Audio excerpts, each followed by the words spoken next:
Ben Franklin's World is a production of the Omohundro Institute. Welcome to Ben Franklin's World, a podcast about early American history with Liz Covart. The study of history is key to understanding who we are and how we can affect a better future. Ben Franklin's World will introduce you to historical people and events that have impacted and shaped our present-day world. And now, here's your host, Liz Covart. Hello, and welcome to episode 199 of Ben Franklin's World, the podcast dedicated to helping you learn more about how the people and events of our early American past have shaped the present-day world we live in. And here it is, the last installment of our 4-episode series about the ways different Native American peoples and European colonists interacted with and exchanged their cultures with each other. Now, over the last 3 episodes, we've seen that although North America may seem like a really big place on a map, it was actually a rather small place, and that everyone who lived in North America had to interact with each other. So they had to find different ways to interact, and they often did so in ways that sought to increase and extend their power. And as we've seen, Native Americans all over North America were an integral part of these cultural, political, and economic interactions. In fact, they were often front and center in these interactions. And this is a point I think we need to consider just a bit more. The central role Native Americans played in the process of colonization. Native Americans were never just hapless bystanders who Europeans conquered easily. Instead, they were active participants who resisted and helped to shape the processes by which North America became a place with colonial settlements. So, to further consider this point, we're going to leave the shores of North America and mentally travel to 17th and 18th century London. Now, although we always tend to think of Native Americans as existing only in North and South America, they too sometimes traveled across the Atlantic Ocean to Europe. And once in Europe, they did exactly as they did in North America. Native Americans helped to shape the terms, conditions, and ways they interacted with Europeans. In fact, according to Coll Thrush, Native Americans played a central and important role in the process by which London learned to be a global imperial city. Okay. So before I leave you to embark on this really fascinating journey and exploration, I just wanted to remind you that I'll be back next week with episode 200. Now, this episode promises to be a very special one. And not just because it's the 200th episode, but because I went through all of the different questions you sent me. And I have to say, you sent me a lot of different questions. So I went through all of these different questions, selected similar groupings of questions so I could make a coherent episode. And then I went out and found you 3 experts to answer your questions. So episode 200 is all about your questions and getting answers to them. Plus, as promised, I will also reveal the nature of all the exciting projects the Omohundro Institute and I have been working on during these past few weeks. Well, really more like these past few months. And I'll reveal what we've been working on to not only enhance and improve the show, but to also bring you some really neat stories and topics over the course of the rest of the year and into 2019. So be sure you've subscribed to the podcast and its newsletter so you don't miss any of our news. To subscribe to the newsletter, text BFWorld to 33444, and to subscribe to the show, just hit the subscribe button in your favorite podcast app, or visit your favorite app store and search for the free Ben Franklin's World app. Okay, now it's time to revisit episode 132 and our very interesting conversation with Coll Thrush.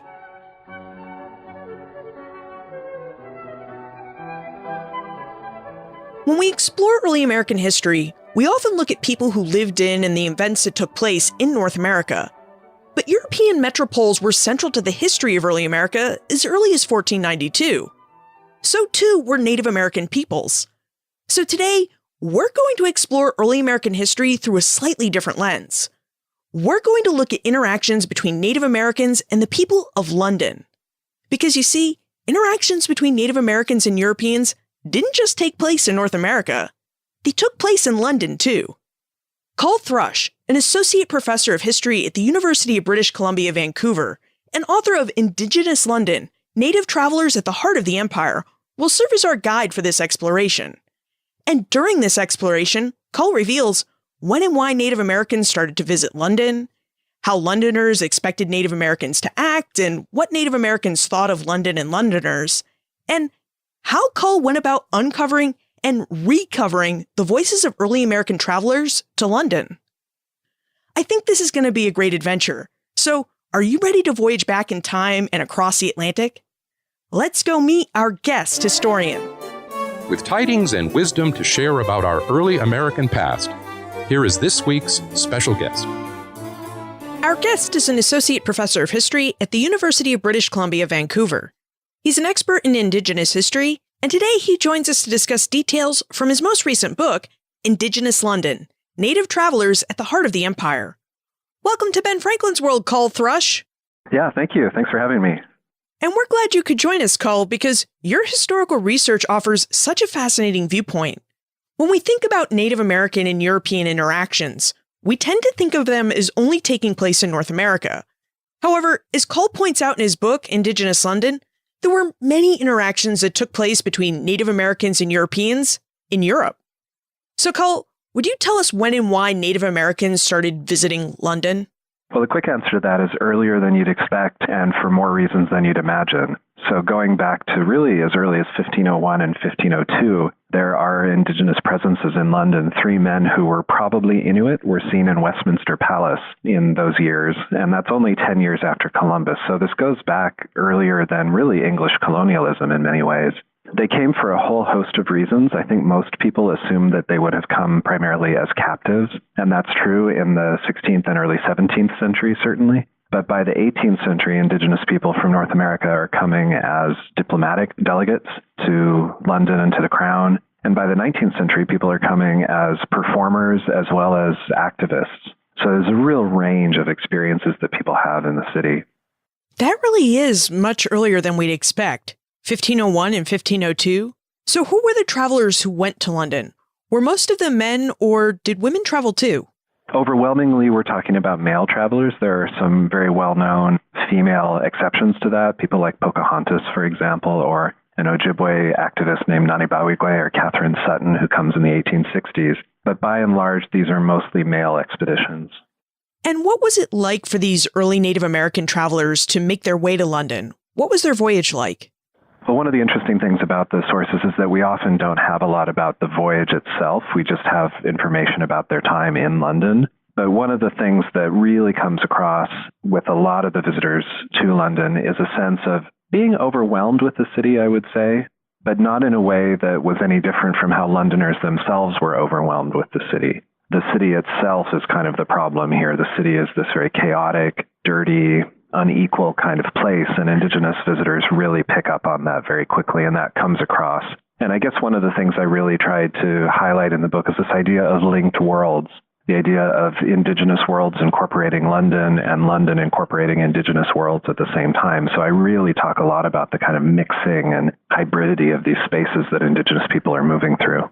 Now, in Indigenous London, you talk about 3 Native Americans who made some of the earliest voyages to London. And since you mentioned the fact that many Native peoples were overwhelmed by London, could you tell us more specifically what Manteo, Wanchese, and Pocahontas thought of London, and what roles Londoners expected them to play in London society? So Manteo and Wanchese are both Roanoke men who were brought to London in the 1580s, and then Pocahontas came as part of a delegation in 1616. And we don't have a lot of information about them. There's a little bit more about Pocahontas, of course. But even in terms of her perceptions of the city, we have very little information about that at all. But in many cases, a lot of the Indigenous people who were brought to London or who came to London, there was an expectation that they would become kind of helpmates to empire, that they would serve as translators, that they would serve as public relations objects for the Virginia Company, for example, and would help with kind of military and diplomatic relations in their home territories. In some cases that happened. For example, Manteo, the Roanoke, he became kind of a translator and facilitator for the English. Wanchese, he became more of a resistor to the colonists from the sources that we have, and may have even been responsible for the loss of the Roanoke colony, or at least involved in that loss. And so there's a real diversity of outcomes in terms of what people did when they went back, as well as their perceptions of the city itself. Although, like I said, with these really early voyages, it's really hard to know what people thought of the city just because the sources are so fragmentary. It seems like the historical sources can't really tell us a lot about what early Native American travelers thought of London. But it does seem like they can tell us that going to London afforded these early travelers a chance to make their mark on history, especially if Wanchese, as you say, contributed to the loss of the Roanoke colony. Yeah, they did. And then they also leave marks in other interesting ways. So, for example, a document that I worked with is a spelling system and orthography that was created for the Roanoke language by a man named Thomas Harriot. But it was actually co-authored. It was created by Manteo and Wanchese as well, and perhaps a third man named Tawaye. And there at the bottom of the orthography in this document that's at the Westminster School in London, there's a signature that says, King Manteo did this. And so here he's left literally his mark on this document, and it's the earliest example of alphabetic literacy north of Mexico. So this is really early stuff with Indigenous people really engaging with systems of knowledge production and so on in places like London. Now, how did Londoners receive their Native American guests? Were they surprised by them? Did they treat them with respect due to emissaries from North America? How did they treat the Native Americans who visited them?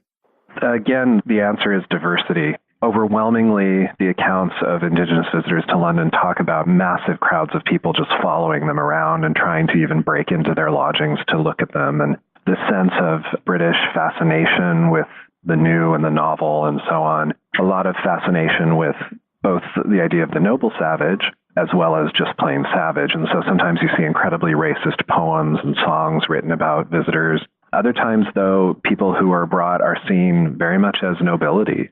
Sometimes the Indigenous women who travel are compared favorably to British women because they're seen as more chaste and more upright and sort of proper than London women. So there's a real diversity of experience. But the key, I think, for me is that these people were not hidden at all. This is not a hidden history. These people were highly visible in their day.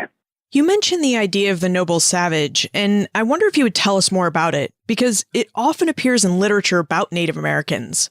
So what is the idea of the noble savage, and to what effect was it used? Well, the noble savage is the idea that somehow Indigenous peoples have more freedoms and are perhaps more sort of healthy and more in tune with nature in a way that is positive and so on. And it's very flat in many ways, even though it's often a positive stereotype. It's a very flat one. And one of the key things for me with thinking critically about the noble savage idea is that often noble savage imagery is discussed as though Indigenous peoples don't really have any laws. They aren't encumbered by any sort of laws or by civilization and so on. And what that does is it really erases things like Indigenous legal traditions, Indigenous concepts of stewardship of land and all that. It sort of turns them into just these noble wanderers in the landscape. But it's very, very powerful, I would say, for European audiences. And often what it really is, though, is not very much about Indigenous people. It's really about Europeans. It's Europeans using Indigenous people as a mirror to look at themselves. And you really see that in these journeys to London. You see London audiences really talking as much about themselves as about Indigenous people. And one of the things I really wanted to do with the book was try to push back against the kind of symbolic Indian, sort of the doomed noble savage or the vicious savage and so on, and talk about actual real Indigenous lived experience in the city. Now, since we're talking about the ideas of the noble savage and the symbolic Indian, Jenny would like to know how Native Americans experienced and interacted with long-distance travel. Specifically, she'd like to know whether Native Americans ever intentionally played into European expectations of them, such as the idea of the noble savage. And she'd also like to know whether Native Americans were able to create their own reputations so far from home. Yeah, absolutely. A great example of that is a man called Tyndonegea, or Joseph Brant, who made 2 trips to London in the late 18th century. And there's a great story of him being at a masked ball in London one evening, and the Turkish ambassador comes up to him and tries to remove his mask, but it's not a mask, it's his face, which is painted in the traditional way. And of course, this is seen as a major affront, and Brant raises his tomahawk and lets out what is described as a war whoop, and the whole party stops. Everyone just sort of stops in their tracks, and then he just starts laughing. So it's clear he's playing up ideas about savagery and noble savagery and so on. And while he's in London, he is, becoming a Freemason. He's engaged in archival research about his own people's history. He's definitely part of the Enlightenment. So he's absolutely engaged with these big threads of intellectual history and intellectual culture going on in London. But he's also actively playing with people's expectations of him. So, to what ends did Joseph Brant find it beneficial to play into Londoners' perceptions of him as a noble savage? Well, he's there as a military and diplomatic leader of the Mohawk people and the Haudenosaunee more broadly. And I think it makes a lot of sense for him to try to gain purchase in the city using these kinds of ideas. And I think he's very savvy, as are a lot of the other travelers. They're very savvy, and they understand very quickly upon arrival, if not before, what it is that British audiences want. And so they're able to do that, whether that's someone like Samson Akamai, who's a Mohegan missionary who comes in the 1760s, and he's raising money for the institution that would eventually become Dartmouth. He knows exactly what his audiences want to see. They're very, very savvy performers and politicians. Now, in Indigenous London, you note that London had to learn how to become colonial. And I wonder if you would tell us what that meant. What did it mean for London to be the hub of the growing British Empire? And what role did Native American travelers play in helping London become colonial? One of the biggest issues, I would say, in the study of imperial history, one of the biggest debates that's been going on for a few years now, is the extent to which everyday Londoners even really understood that they had an empire. And so one of the things I wanted to do was come into that discussion a bit and say, no, actually, the empire was there in the city in the form of these indigenous people from territories that were being claimed by Britain. And this continues throughout the book, really, into the 19th century, for example, when you have Indigenous athletes being brought to the city, so Aboriginal Australian cricket players or Maori rugby players and so on, and they're actually literally competing against British bodies in spaces attended by thousands and thousands and thousands of people. And so the questions about the empire and about masculinity and power and all that kind of thing are being played out on the ground with Indigenous people in the heart of the city. And so my opinion on the matter is that British people were very aware that they had an empire in these moments where they're engaging with Indigenous visitors. And that's what I mean when I say London had to learn to be colonial and that Indigenous people were at the center of that learning process. Many people view colonialism as a bad practice. And here you have these native travelers in London putting a very human face on the places where British people are establishing colonies and practicing colonialism. So, did having these human faces of the colonies in London change any perceptions or convince any Londoners that they really should pursue their empire with a softened form of colonialism?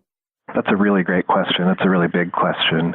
It's hard to know what would have happened without these voyages. It's kind of a counterfactual history that is kind of hard to imagine, really. But I do think that there is a core question with the process of empire is how do we recognize humanity in the, quote, other? And you really see that in this story where you have Indigenous people having very face-to-face human interactions with their hosts and with people they encounter in London. And then you have some very grim encounters where the pain and trauma of empire are very much on display. So, for example, one of the interludes in the book focuses on an Odawa boy who was brought to London as a war captive in the 1760s and was held in the home of a man who lived just down the street from Benjamin Franklin. And the boy would be brought out, he was about 11, he would be brought out as kind of entertainment for his host's guests and was shown boxes of scalps, some of which belonged to his kin and so on. So it's a very traumatic experience. And so that for me really captures the pain of empire. At the same time that you have very wonderful sort of face-to-face conversations going on between people like Joseph Brant and people who are interviewing him for the newspapers and so on. So it's, again, a real diversity of experience. But I also, in the book, really don't want to lose the sense of the trauma of colonialism. And as a follow-up question to that, you note in Indigenous London that to indigenize London is to begin to come to terms with the undeniable human costs of empire. Would you tell us what you mean by the human costs of empire? What were the human costs of the British Empire? So one of the things I try to do in the book is really emphasize Indigenous agency, to try to not portray Indigenous people solely as victims of empire. But at the same time, and this is one of the real challenges with doing this kind of history, it's important to not underestimate or underplay the costs of empire, because then colonialism doesn't sound so bad. And so what I'm trying to do is kind of oscillate between both those things, the trauma of empire as well as the survivance of Indigenous peoples. And survivance is a term by the Ojibwe scholar Gerald Bisner, and it's more than just survival. It's about sort of creative resistance. And I'm trying to capture that as well. And what I've done with the book is create 6 interludes that are poetic interludes built out of archival fragments, and each one focuses on a different object in the city. And in those cases, what I've tried to do is really show, as in the case of that Odawa war captive, the 11-year-old, to really show, let's not forget what this is really about, that this is about power, this is about exploitation, this is about violence. And let's sort of have a drumbeat through the book that reminds us of that so we don't forget that. Now, to put more of a face on the peoples who visited London from the 1500s onward, I wonder if you would tell us about the Four Kings and about their experiences in the British metropole. The Four Kings were four men, three of them from the Mohawk Nation and one of them from the allied Mohican Nation. And they came to London in 1710 to establish economic, military, religious, and kind of cultural alliances with the British Crown. It was Queen Anne at the time. They had an audience with Queen Anne, and the speech they gave to her was printed and reprinted and circulated around the city. Poems were made about them. People passed around images of them around the city and so on. They were huge celebrities. And they were taken to, the theater, for example, and the audience kind of riots because they don't want to see the production. They want to see these men. And so chairs are put on the stage so the audience can watch them watching the play, for example. So there's this whole kind of culture of looking. And I really try to capture the idea of Indigenous people looking back as well. And they're taken to virtually all the sites in the city that existed in 1710. They're taken to the Tower of London, they're taken to St. Paul's Cathedral, they're taken to the pleasure gardens, and so on. So they're really at the center of British power in many ways. But there's a moment in which we can see how British attitudes about Indigenous people really come through. 2 years after they leave, in 1712, there's an outbreak of gang violence in the Covent Garden neighborhood of London. And one of the gangs that's most feared and that is most talked about calls themselves the Mohawks. And so you can get the sense of British ideas about so-called savagery and so on that's really being inflected by these visitations from Indigenous nations. We seem to have two ideas at play here. One is how English people perceive Native American people, and the second is how English people grappled with trying to form perceptions about Native American people. And since we've talked about the first, I wonder if you would help us explore the second idea. Would you give us a couple of examples of the type of art that Britons used to interact with Native people and their ideas about Native people? Well, there's some really well-known examples from Shakespeare. For example, The Tempest, Caliban's character is generally understood to be a thinly veiled representation of an Indigenous North American or American. But Native characters also show up in All's Well That Ends Well and Henry VIII. Very brief mentions. And one of the things I try to do is get beyond just the pageants and the plays and so on, and talk about how these things are really influenced by Indigenous visitors to the city. Often these plays are written after the Indigenous travelers have come, and so they actually come first before the representations in many cases. And that's, again, that piece of London trying to learn to be colonial. In the 19th century, Wordsworth writes a long poem that talks about kind of the panoply of diverse peoples in London, and he includes among them the, quote, hunter Indian from America. And so Indigenous people are seen as part of just kind of the spectacle of London's diversity. And it's a way, again, for Londoners to kind of look back at themselves and understand what kind of city it is that they live in. What about religion? Did religion play any role in Native Americans' visits to London? I mean, like the Spanish and the French, the English certainly tried to convert Native Americans to Christianity. So were Native Americans who had converted to Christianity treated any differently or better than those who practice some form of native religion? Absolutely. Christianity is central to the story. A good example of this is Pocahontas, who is, famously converted to Christianity, and the circumstances of her conversion are pretty hotly debated by scholars and descendants even today. But her presence in the city, the Virginia Company was not doing particularly well, and her presence as a Christian convert, as Lady Rebecca, was seen as a real coup for the Virginia Company and proof that colonization could be possible, that, quote, these people could be changed. And then again, in Samson Akamai's case, the Mohegan minister's case in the 1760s, people are absolutely fascinated with this very erudite, powerful speaker, man who knows how to do politics and knows how to do legal activism and so on. People are quite taken with him in a sense that this man is as adept at doing these sorts of things as any of our people, and in fact may actually be better at it. He may be a better minister because of his experience as a native person and as a convert than some of our kind of lapsed Christians here in London. And so Christianity really comes through in many of the cases. And many of the travelers had more engagement with Christianity than many of their peers in their own home nations because they were diplomats, because they were emissaries, and so on. So Christianity is kind of a constant low rumble through the whole story in many ways. Now, just as the British Empire expanded, so too did London. Coll, would you tell us what Joseph Brant and Samson Akamai made of London? and how what they saw and experienced in the city shaped the ways they viewed the British Empire at the time of the American Revolution? Well, one of the things I try to talk about in a chapter that involves both Occam and Brant is this idea of the city of reason, that this is the city of the Enlightenment in the late 18th century, and you can see it in the architecture, this kind of rationalism and so on. But then I push back and say, but actually the city was completely chaotic and irrational in many ways as well. And many Indigenous visitors, including Occam and Brant, sort of capture that in their accounts and in the accounts we have of their perceptions. In Occam's case, we have his own journal diaries, and he talks about confusion. He uses that language a lot. And confusion doesn't mean that he's confused and can't understand the city. Confusion for him is a moral state. And he's particularly shocked at the kinds of inequality that he sees in the city, the disparity between the wealthy and the poor. And this is when we do have the attitudes or the perceptions of Indigenous visitors present in the archive. That's a really common theme, that people are quite horrified at the amount of inequality that they see in the city. Another theme that comes through is that Indigenous visitors are quite shocked at the ecology of the city, or very curious about the ecology of the city. How do these people feed themselves? Nobody here can hunt. And that's actually a pretty salient issue throughout London's history, is how is it going to feed itself as it grows and grows and grows. And so Indigenous visitors like Occam, like Brant, and like others really are able to kind of capture what are the most important problems in urban life and urban growth, and actually see those on their own terms, which surprised me in a way, I guess, and really was heartening to see that Indigenous people are as astute observers of urban life as anyone else, as Samuel Johnson or, European visitors like Casanova and so on.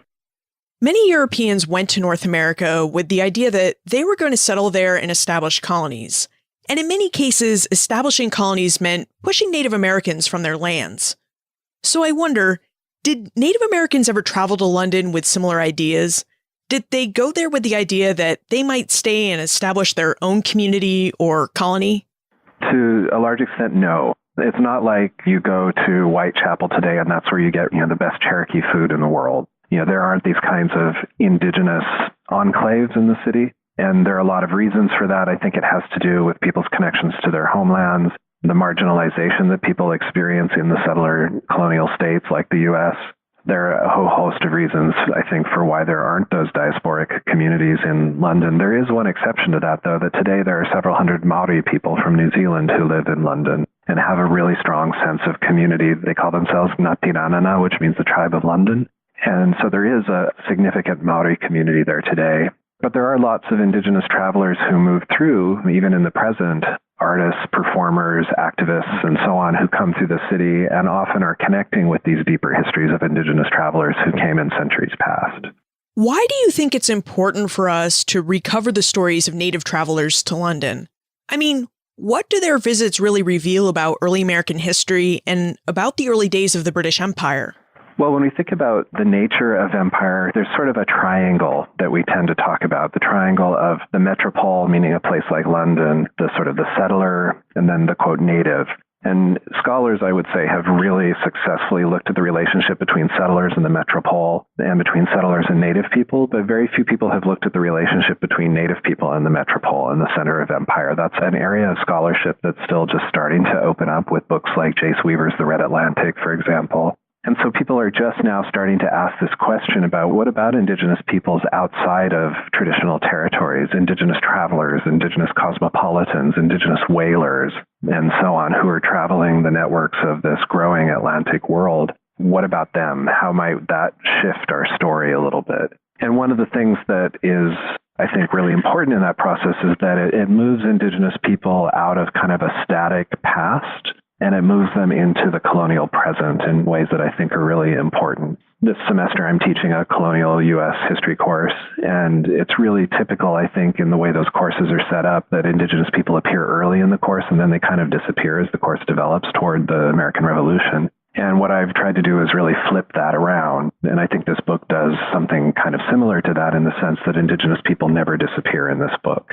There's such a powerful narrative of Indigenous disappearance and extinction that we always have to work against in this field. And this book is really an attempt to do that in one of the most extreme situations, and that is being in the center of empire.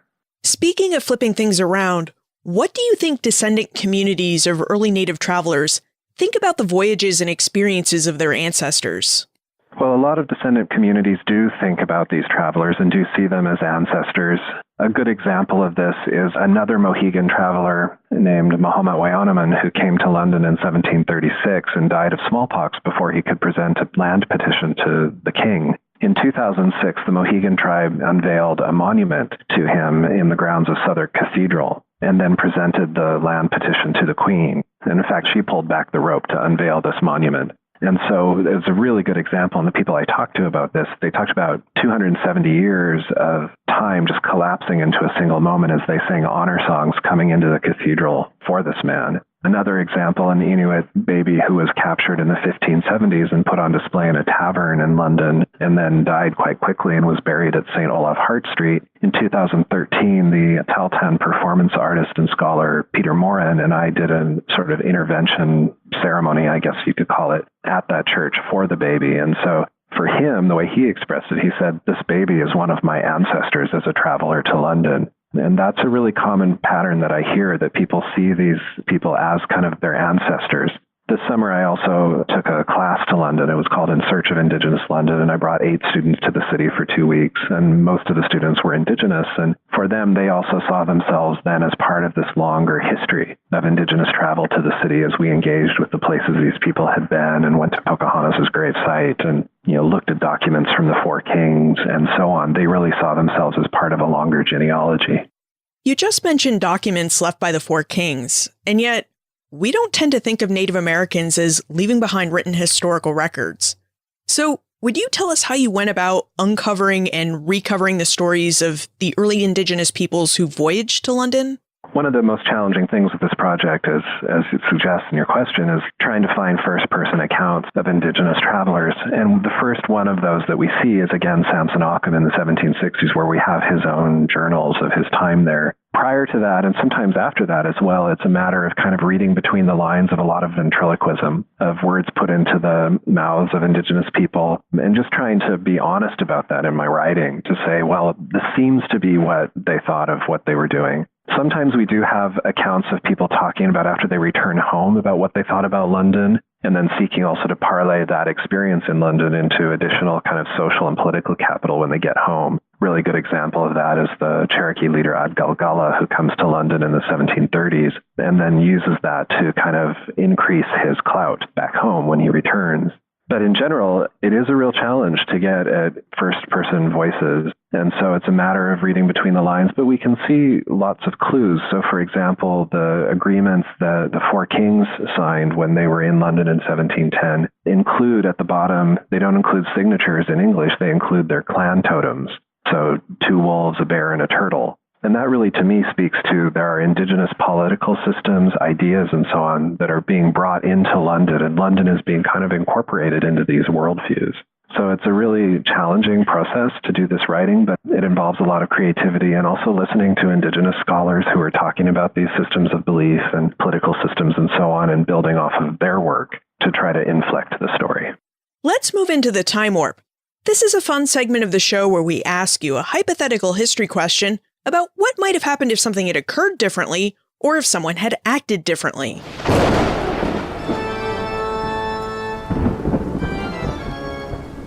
The time warp. Historians can't predict the future, but they can speculate about what might have been. In your opinion, what might have happened if Native Americans had never traveled to Europe? How would relations and diplomacy between Native Americans and Europeans have been different during the 17th and 18th centuries? It's a really, really hard question to answer. My guess is there would probably be significantly more violence, although that's hard to imagine given how violent the 17th and 18th centuries are in North America. But there is a piece, I think, as I think about it, in which these Indigenous visitors to London put faces on the kind of nameless, quote, savage that's in the minds of many Europeans. And I think Londoners are quite surprised at the sophistication, at the comportment, and so on of these Indigenous travelers, to the extent that sometimes they become kind of celebrities and nobility in their own right. So I can't help but think that that would have mitigated against some of the violence. But again, it's already so violent that it's hard to imagine it being even more so. So it's a really hard question to answer, but it's definitely one worth thinking about. Coll, What aspect of history are you researching now that you've finished recovering the story of native voyagers to London? Well, I'm changing gears entirely. My training is actually not in the early modern period or even in the Atlantic world. My training is in the 19th and 20th century American West. And so I'm returning back to that. I'm working on a book, just starting it, that's a meditation on landscape and historical trauma set in my hometown, which is called Auburn, Washington, about an hour from Seattle. And it's about 4 terrible things that happened there. So a treaty war in the 1850s, the destruction of a river, the Japanese internment, and the U.S.'s largest serial killer case, the Green River Killer, and how those stories are remembered or silenced and how they leave clues in the landscape. And then the book's going to be called Slaughtertown because the town's original name was Slaughter. And I'm using that as kind of an operative metaphor, but it's really about the violences at the core of American history and how those leave clues in the landscape around us and how we live with those on a daily basis. It's also going to partially be a memoir about growing up in that place and about my own family's journey westward across the continent to that place. Do you have a place on the internet where we can find more information about you and how we can contact you if we have any questions about Indigenous London? Well, you can go to our department's website, which is www.history.ubc.ca, and you can find my faculty page there, which has more descriptions of some of my other work, including my first book called Native Seattle, and a book I did on ghosts and hauntings. And it gives a little bit of a sense of that Slaughtertown project. And I'm more than happy to hear from people, and I'm really curious to see what people think of the book. It's been sort of a labor of love over the last decade, and I'm really excited that it's out, and I really appreciate opportunities like this to talk about it. Coll Thrush, thank you for helping us explore the ideas and experiences of Native American travelers in London. Great, thank you. The history of Native American peoples in London is not a hidden history, but it is a long one.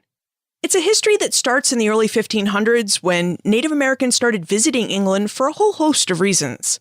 And Londoners, for their part, seemed to welcome this steady stream of Native American voyagers into their city, because these travelers gave them a human face to put on the far-flung places that they read about in this growing place called the British Empire. The Native Americans who visited London proved to be smart and savvy. They were astute observers of people and life in London, and as such, they knew what Londoners expected of them, and they acted accordingly. So, if it seemed like playing into Londoners' ideas of Native Americans as noble savages would further their goals, then they played into those ideas. And if it seemed like they had an opportunity to educate Londoners about their people, beliefs, and land, well, they did that too. And this, as Coll points out, is how Native Americans helped London and Londoners learn how to become colonial. Londoners needed to understand what the British Empire was and who it encompassed, and Native American travelers were a visual and active part of this education. Now, as Coll reminds us, it's important to remember that early America was a violent place. Empire and colonization are about power, exploitation, and violence. These are ideas we've discussed in other episodes and have seen by how colonists seized land, exported trees and other natural resources to England and abroad, and how everyone living in North America experienced and lived through 5 wars for empire between 1689 and 1783, and all the other wars that took place in between those wars, mostly between Native Americans and colonists. Which brings us to the most important point of our exploration. Native Americans were not bystanders or supporting actors in early American history or in the early history of the British Empire. They've always been main actors who are central to these histories. And as Coll noted, this is a fact that we can see clearly when we explore how some Native Americans went to London and interacted with people and politicians at the heart of the empire. Look for more information about Coll, his book, Indigenous London, plus notes for everything we talked about today on the show notes page, benfranklinsworld.com/132. The Omohundro Institute of Early American History and Culture made this episode possible, so please support them in return by taking a look at this great organization and the William and Mary Quarterly. The William and Mary Quarterly is the leading journal of early American history, and it's a journal with history I know you'll love because you're already familiar with some of the history that has appeared in its pages. Portions of many of the books that have been discussed on this podcast appeared first in the William and Mary Quarterly. For more information about the Omohundro Institute and the William and Mary Quarterly, visit benfranklinsworld.com/WMQ. Finally, does knowing that Native Americans interacted with Europeans in Europe change how you view and think about early American history? If so, I'd love to know how. Send your answers to Liz at benfranklinsworld.com, tweet me at Liz Covart, or post a comment in our listener community on Facebook. And remember, never leave till tomorrow that which you can do today.